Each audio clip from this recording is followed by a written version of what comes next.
Isa na namang milestone ang naabot ni Paulo Avellino matapos niyang opisyal na buksan ang kanyang bagong negosyo sa PlaySpace kasama ang kanyang mga business partner. Ang bagong venture ay isang interactive indoor play destination na naglalayong magbigay ng masaya at ligtas na lugar para sa mga bata at kanilang pamilya.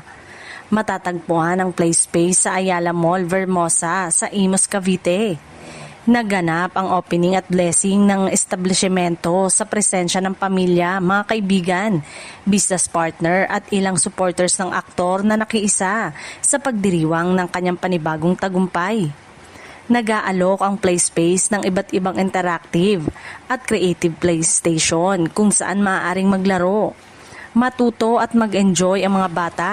Layunin nitong maging isang family-friendly destination na nagbibigay ng makabuluhang karanasan para sa mga batang nais mag-explore at magsaya sa isang ligtas na kapaligiran. Bukod sa pagiging isa sa mga pinakakilalang aktor sa bansa, unti-unti na ring pinapalawak ni Paulo ang kanyang negosyo.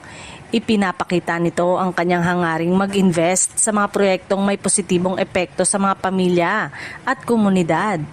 Bukod pa sa kanyang matagumpay na karera sa showbiz, marami sa kanyang mga tagahangang agad nagpaabot ng pagbati sa social media matapos ibahagi ang balita tungkol sa pagbubukas ng PlaySpace. Ipinahayag ng ilan ang kanilang suporta at hangad na maging matagumpay ang bagong negosyo ng aktor.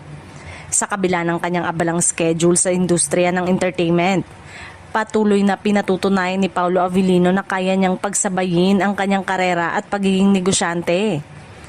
Ang pagbubukas ng PlaySpace ay isa pang mahalagang hakbang sa kanyang patuloy na paglawak ng mga oportunidad at pamumuhunan sa labas ng showbiz.